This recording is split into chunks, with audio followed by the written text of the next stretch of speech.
तो hi everyone, कैसे हैं आप लोग। आई होप आप लोग अच्छे होंगे, पढ़ रहे होंगे और लास्ट लेक्चर और प्रैक्टिस भी कर रहे होंगे। तो लास्ट लेक्चर में हमने बाइनरी ट्रीज के हाइट्स, नोड्स, इंटरनल और एक्सटर्नल नोड्स की एनालिसिस बहुत अच्छे से करी थी। आई होप आपको वो वीडियो समझ आया होगा, क्लियर हुआ होगा और कोई डाउट है तो आप कमेंट में डाल सकते हैं। आज हम अपनी एक्सप्रेस को आगे बढ़ाएंगे और आज हम पढ़ेंगे स्ट्रिक्ट बाइनरी ट्रीज। इसके भी हम स्ट्रिक्ट बाइनरी ट्रीज क्या होता है वो सब समझेंगे। इसके हाइट वर्सेस नोड की एनालिसिस करेंगे और इंटरनल वर्सेस एक्सटर्नल नोड्स भी देखेंगे कि स्ट्रिक्ट बाइनरी ट्रीज के अंदर क्या होता है। तो बिना किसी देरी के साथ चलिए शुरू करते हैं।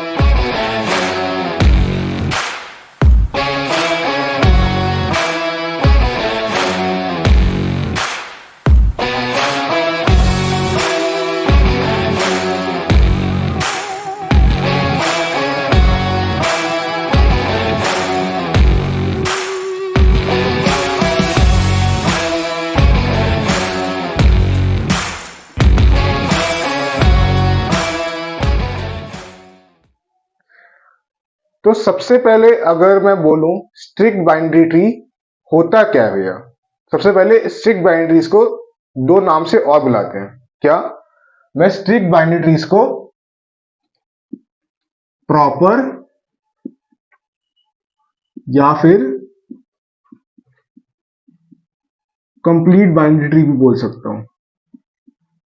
ठीक है, इसको मैं ये भी बोल सकता हूं। अब स्ट्रिक्ट बाइनरी ट्रीज, भैया स्ट्रिक्ट बाइनरी ट्रीज तो है, ठीक है, समझ आया स्ट्रिक्ट है, लेकिन स्ट्रिक्ट बाइनरी ट्रीज से कैसे डिफरेंट है? तो देखो यार, जैसे स्ट्रिक्ट बाइनरी ट्रीज है ना, बाइनरी ट्रीज में एटमोस्ट कितने मेरे पास चाइल्ड नोड हो सकते हैं? 2। ठीक है, सिमिलरली स्ट्रिक्ट बाइनरी ट्रीज में भी एटमोस्ट मेरे पास 2 ही चाइल्ड नोड हो सकते हैं। बट डिफरेंस क्या है? डिफरेंस ये है, देखो डिफरेंस क्या है। देखो बाइनरी ट्रीज के अंदर एटमोस्ट 2 हो सकते हैं। कौन कौन से नोड हो सकते हैं? 0, 1 मत 2। 0 मतलब कोई भी चाइल्ड नहीं होगा तब भी चलेगा। 1 भी हो सकता है चाइल्ड नोड और 2 भी एटमोस्ट हो सकते हैं, लेकिन उससे ज्यादा नहीं हो सकते। ठीक है, ऐसे ही अगर मैं स्ट्रिक्ट बाइनरी ट्रीज की बात करूं तो देखो यार, स्ट्रिक्ट बाइनरी ट्रीज में क्या होता है। ठीक है, स्ट्रिक्ट बाइनरी ट्रीज में मेरे पास या तो कोई भी चाइल्ड नोड ना हो या एटमोस्ट 2 चाइल्ड नोड हो। मतलब इस केस में 1 पॉसिबल नहीं है। ठीक है, 1 क्यों नहीं पॉसिबल है? 1 का मतलब यूनिनरी नोड्स पॉसिबल नहीं है स्ट्रिक्ट नोड के अंदर। अगर या तो कुछ कोई हो ही ना या एटमोस्ट 2 ही नोड्स हो तो उसी को अपन क्या बोलेंगे? Strict binary trees. तो मुझे लगता है आपको बेसिक स्ट्रिक्ट बाइनरी ट्रीज का आइडिया हुआ होगा कि स्ट्रिक्ट बाइनरी ट्रीज होते क्या है। अब इसको और अच्छे से समझने के लिए मैंने कुछ एग्जांपल लिखे हैं यहाँ पे। आप खुद भी वीडियो पॉज करके एक बार गेस करना, मतलब नॉर्मल से यही इसी कॉन्सेप्ट पे चलना है हमको और इस पे अपने को गेस करना है कि गेस मतलब गेस नहीं, पूरा बताना है इसको कि इनमें से स्ट्रिक्ट बाइनरी ट्रीज कौन से हैं। तो यार चलो देखते हैं एक बार एक ही करके। तो सबसे पहले एग्जांपल देखते हैं। ठीक है, सबसे पहले एग्जांपल के अंदर अगर मैं देखूं, अपने को क्या देखना है? या तो कोई चाइल्ड नोड ना हो या एटमोस्ट 2 चाइल्ड नोड हो। ठीक है, तो पहले एग्जांपल में इस पेरेंट के पास कितने चाइल्ड है? 2 है। इसके पास 2 है। इसके पास 2। इसके पास कोई नहीं, 0 0 0 0। तो हमारी कंडीशन सेटिस्फाई कर रही है क्या? या तो 0 होना चाहिए, 2 होना चाहिए। तो यानी कि क्या मतलब मैं बोल सकता हूं ये मेरा स्ट्रिक्ट बाइनरी ट्री है। ठीक है, तो मैं इसके आगे टिक लगा देता हूं। ठीक है, ऐसे ही अगले एग्जांपल में चलते हैं। इस पेरेंट नोड के पास कितने चाइल्ड नोड्स हैं? 2। ठीक है, इसके पास कौन कितने हैं? 0। इसके पास 2। इसके पास 0 0। वंस अगेन कंडीशन सेटिस्फाई कर रही है तो ये भी मेरा स्ट्रिक्ट बाइनरी ट्री है। ठीक है भैया, इतना भी समझ आया। अगले एग्जांपल पे आते हैं। इस पेरेंट नोड के कितने चाइल्ड है? 2। इसके 0। इसके है 1। बट 1 तो हमारी कंडीशन में नहीं आता, तो फिर क्या बोल सकता हूं मैं? क्या ये स्ट्रिक्ट बाइनरी ट्री है मेरा? मैं बोलूंगा ये स्ट्रिक्ट बाइनरी ट्री नहीं है। क्यों? क्योंकि 1 अलाउड ही नहीं है, यूनिनरी चाइल्ड नोड्स अलाउड नहीं है स्ट्रिक्ट बाइनरी ट्रीज में, या तो कोई हो ही ना, या एट मोस्ट 2 चाइल्ड नोड होने चाहिए। ठीक है भैया, इतना समझ आया, तो ये बाइनरी ट्री नहीं होगा मेरा। ठीक है, अगले एग्जांपल पे आते हैं। ऐसे ही कितने चाइल्ड नोड्स, 2, इसके कितने 1, इसका 1, जो कि अलाउड नहीं है स्ट्रिक्ट बाइनरी ट्रीज के केस में। तो क्या ये स्ट्रिक्ट बाइनरी ट्री होगा? नहीं भैया, स्ट्रिक्ट बाइनरी ट्री नहीं होगा, तो इसके आगे भी मैं क्रॉस लगा देता हूं। ठीक है, ऐसे ही अब अगले एग्जांपल पे आते हैं। इस पेरेंट नोड में कितने चाइल्ड नोड है? 3। भैया 3 चाइल्ड नोड एटमोस्ट, मतलब अगर 3 चाइल्ड नोड, क्या बाइनरी ट्रीज में 2 से ज्यादा चाइल्ड नोड हो सकते हैं? भैया ये आप बोलोगे या भैया ये तो बाइनरी ट्री ही नहीं है, स्ट्रिक्ट तो दूर की बात है, तो बाइनरी ट्री नहीं है, क्यों? बाइनरी ट्रीज की कंडीशन ही सेटिस्फाई नहीं कर रहा। बाइनरी ट्रीज के अंदर होता क्या है? एटमोस्ट 2 चाइल्ड नोड होते हैं, यहाँ तो 3 चाइल्ड नोड आ गए, तो क्या ये बाइनरी ट्री होगा?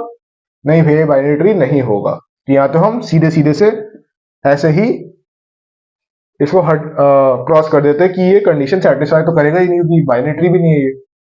अगले में आते हैं, इससे कितने चाइल्ड नोड्स हैं? 1, तो क्या होगा ये? मेरे को लगता है आप समझ गए होंगे, तो ये भी मेरा स्ट्रिक्ट बाइनरी ट्री नहीं होगा। मेरे को लगता है थोड़ा बहुत कंसेप्ट क्लियर हुआ होगा कि स्ट्रिक्ट बाइनरी ट्री क्या होता है, उसको कैसे आइडेंटिफाई करते हैं। अब हम आगे बढ़ते हैं इसमें। तो यार अब अपन हाइट वर्सेस नोड्स देखते हैं, स्ट्रिक्ट बाइनरी ट्रीज के अंदर कैसे कैलकुलेट करते हैं। ठीक है, तो यहाँ पे मैंने कुछ कुछ एग्जांपल लिए हुए, उसके थ्रू हम देखेंगे। ठीक है, पहले एग्जांपल है, इसके अंदर भी क्या मैंने लास्ट टाइम जैसे लास्ट लेक्चर में बताया था, हाइट्स वर्सेस नोड्स के अंदर 2 केसेस बन सकते हैं। 2 केसेस कौन कौन से? अगर मेरे को हाइट गिवन है, ठीक है, तो मैं नंबर ऑफ नोड्स निकाल सकता हूं, पहला केस। ठीक है, और दूसरा केस क्या था? अगर मेरे पास नोड्स गिवन है तो मैं हाइट निकाल सकता हूं। ठीक है, तो ये मेरे पास 2 केस थे। सिमिलरली वो मेरे बाइनरी ट्री के अंदर केस थे, वही सेम केसेस मेरे स्ट्रिक्ट बाइनरी ट्रीज के अंदर भी फॉलो करेंगे। तो देखो यार, सबसे पहले पहला केस देखते हैं। पहला केस क्या है? हाइट गिवन है मेरे को और मेरे को नंबर ऑफ नोड्स निकालने हैं, तो कैसे कैलकुलेट करूंगा? ठीक है, कुछ एग्जांपल लिए हुए मैंने, उसके थ्रू अपन समझने की कोशिश करते हैं इसको। सबसे पहले एग्जांपल देखते हैं। यहाँ पे मेरे को हाइट 2 दी हुई है, ठीक है, तो मिनिमम नोड्स कितने हो सकते हैं इस केस में? 5, और मैक्सिमम 7।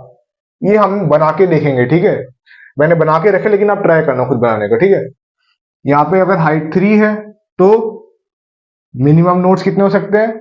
7, और मैक्सिमम 15। ठीक है भैया, इतना भी समझ आया। और यहाँ हाइट 4 है तो मिनिमम नोड्स 9, मैक्सिमम नोड्स 31। मैंने ड्रॉ नहीं किया, आप खुद भी ड्रॉ कर सकते हैं इसको। ठीक है, अब देखो यार, कंसेप्ट समझना। ठीक है, कंसेप्ट क्या है? अभी तक हम क्या करते आए लास्ट वीडियो में, हम जो फॉर्मूला है वो हम बाय ऑब्जर्वेशन डराइव करने की कोशिश करते हैं। इस केस में भी हम वही करेंगे। ठीक है, तो कैसे करेंगे? अगर हम एक हमेशा की तरह हम पैटर्न ऑब्जर्व करते हैं इस हर चीजों में, तो इस केस में अगर पैटर्न देखें, अगर मैं पैटर्न की बात करूं उससे पहले एक चीज बताता हूं।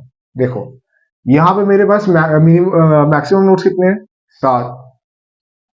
यहाँ पर भी 15, यहाँ पर भी 31। तो मैक्सिमम नोड्स हैं ये, क्या मेरे जितने यहां पर स्ट्रिक्ट बाइनरी ट्रीज में, ऑर्डिनरी बाइनरी ट्री जो नॉर्मल बाइनरी ट्री होता है उसमें भी इतने ही होंगे? मैं बोलूंगा हाँ भैया, इतने ही होंगे बाइनरी ट्रीज के अंदर भी, मैक्सिमम। तो क्या बाइनरी मतलब मैक्सिमम जो होता है वो बाइनरी ट्रीज और स्ट्रिक्ट बाइनरी ट्री सेम ही रहता है? हाइट मतलब अगर हाइट गिवन होगा तो नंबर ऑफ नोड्स, मैं बोलूंगा हाँ। तो फिर चेंज क्या हो रहा है? चेंज जो मेरा हो रहा है वो मिनिमम नंबर ऑफ नोड्स हो रहा है।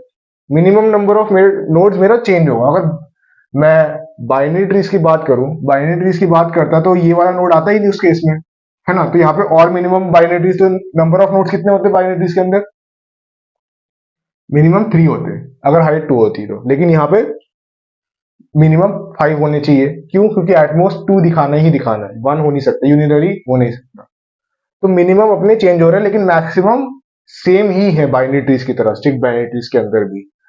तो देखो यार, मतलब अगर मैं बात करूँ अगर सेम है यहाँ पर, तो उसी ऑब्जर्वेशन से क्या भैया मेरा जो मैक्सिमम का केस, मैक्सिमम का फॉर्मूला है जो मेरा बाइनरी ट्री के अंदर था, वो यहाँ पर भी अप्लाई कर सकता हूँ मैं? मैं बोलूंगा हाँ वही फॉर्मूला मैं यहाँ पर भी अप्लाई कर सकता हूँ। तो उस केस में बाइनरी ट्री का मैक्सिमम नंबर ऑफ नोड्स निकालने का क्या फॉर्मूला था? मैक्सिमम का अगर मैं बात करूं तो वो फॉर्मूला था 2 की पावर h+1 - 1।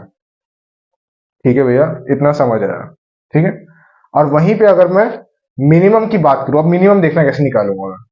अगर मैं मिनिमम निकालने की कोशिश करूं तो देखो यार, अगर पैटर्न एक ऑब्जर्व करते हैं, यहां पर कितने नोड्स है मेरे पास? 5, यहां पर 7, यहां पर 9। तो दो दो के डिफरेंस पे बढ़ते जा रहे हैं। अगर हाइट 2 है तो यहाँ पे 5, यहाँ पे 3 तो 7। तो इसको अगर मैं ध्यान से देखना, इसको मैं ऐसे लिख सकता हूँ क्या? अगर 5 को मैं लिखने की कोशिश करूं, 2 × 2 + 1 5 ही होगा। 7 को कैसे लिख सकता हूं मैं? 2 × 3 + 1, ये 7 ही होगा। ऐसे ही 9 को कैसे लिख सकता हूँ? 2 × 4 + 1, ये 9 ही होगा। अब अगर ध्यान से ऑब्जर्व करना, ये जो 2 है ये मेरी क्या है? यहाँ पर हाइट है। ये जो 3 है मेरी, ये यहाँ पर क्या है? हाइट है। ये मेरी क्या है? यहाँ पर 4 हाइट है। तो क्या मैं बोल सकता हूं, इस फॉर्मूले को मैं ऐसे भी लिख सकता हूं, यानी इसको मैं ऐसे लिख सकता हूं, बोल सकता हूं 2 × हाइट + 1।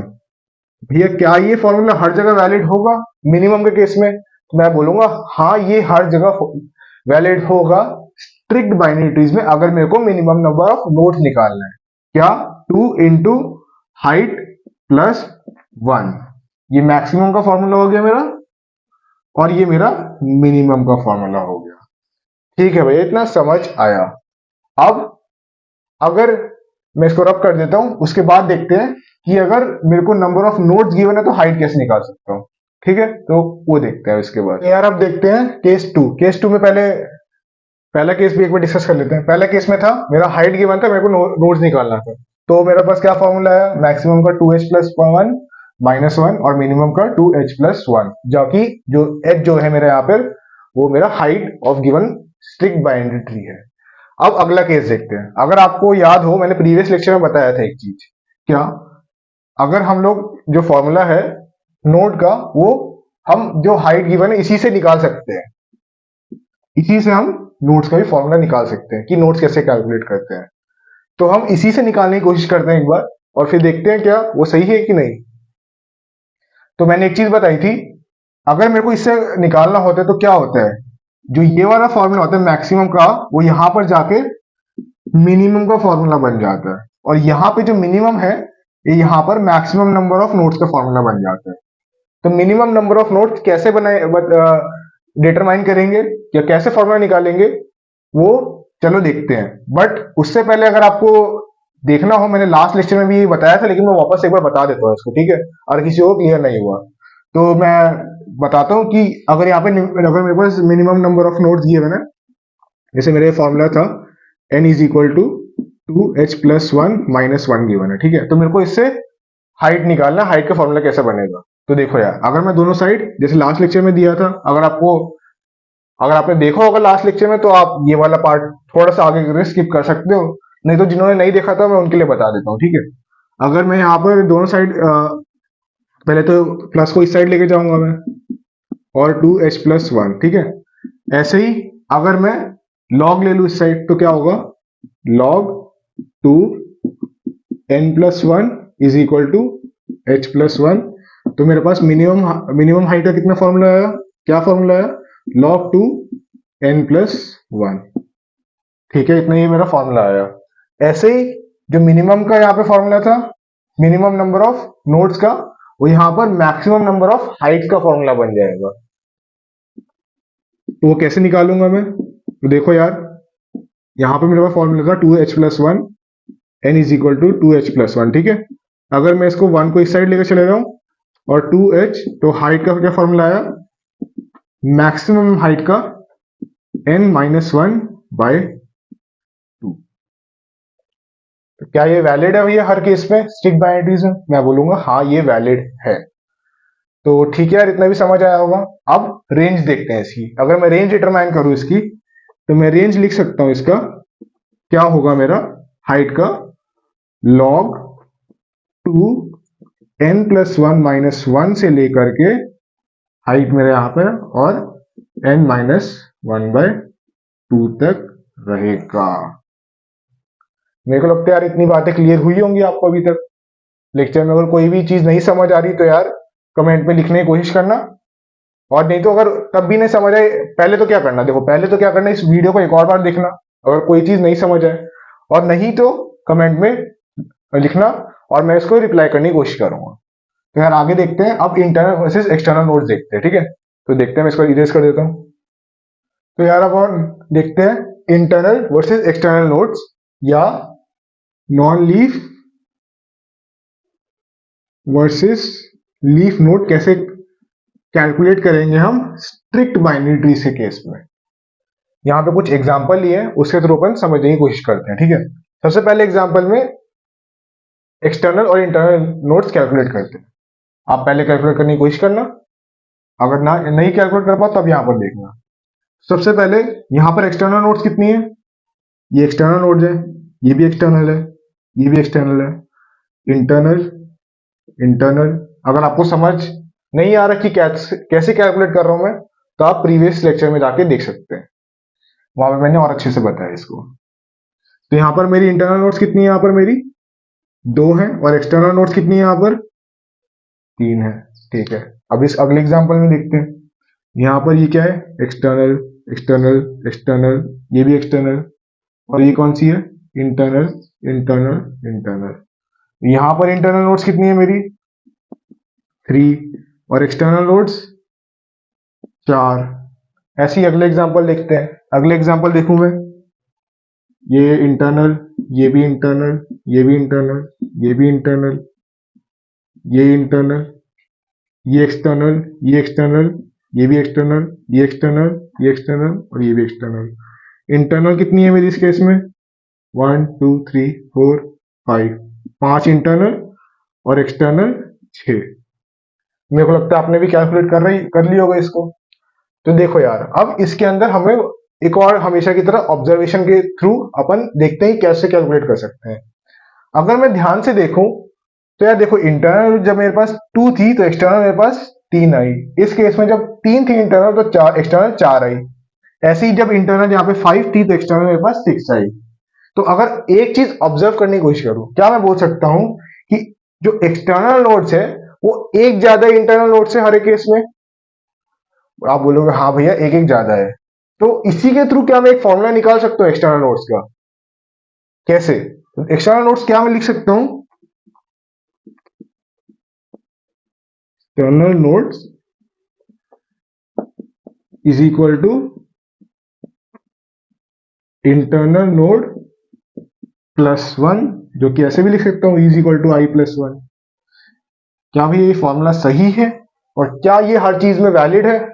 मैं बोलूंगा हाँ यार ये फॉर्मूला सही है और हर जगह वैलिड भी होगा स्ट्रिक्ट बाइनरी ट्री से केस में। तो यार समझ आया होगा अभी तक।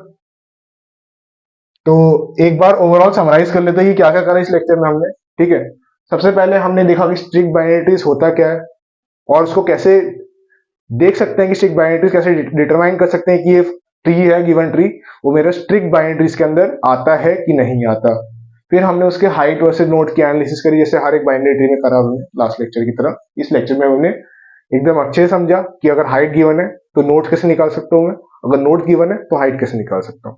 हमने रेंज भी देखी उसकी, और उसके बाद अभी इंटरनल वर्सेस एक्सटर्नल नोड देखा कि अगर मेरे पास इंटरनल नोड जैसे है, एक्सटर्नल नोड मेरे पास एक ज्यादा इंटरनल नोड से, तो एक्सटर्नल नोड का फॉर्मूला क्या हो सकता है, E is equal to i+1। मेरे को लगता है आपको इतना समझ आया होगा। अगर फिर भी नहीं समझ आया, पहले क्या करना, पहले एक बार वीडियो को वापस देखना 2x या 2x पे या 1.5x पे। फिर भी नहीं समझ आया, कमेंट पे लिखना, और कमेंट पे लिख के हम आपको उसका सोल्यूशन देने की, आपकी क्वेरी को सॉल्व करने की जल्दी से जल्दी कोशिश करेंगे। और यार नोट्स बनाते रहना, क्योंकि नोट्स ही काम आएंगे आपको रिवीजन में, और प्रैक्टिस भी करते रहना। प्रैक्टिस क्या, आप कोई भी अपना क्वेश्चन अपने हिसाब से बना सकते हो और उसको चेक करना, उसकी हाइट्स नोट्स कैलकुलेट करने की कोशिश करना, और आप खुद देखना कि जो हमने फॉर्मूला अभी तक निकाल रहे हैं क्या वो उस हर केस में जो आप एग्जाम्पल लिख रहे हो वो वैलिड है कि नहीं है स्ट्रिक्ट बाइनरीज के अंदर। ठीक है, तो यार इतना ही रखते हैं आज की वीडियो के लिए। तब तक के लिए पढ़ते रहो यार और मुस्कुराते रहो। Thanks for watching.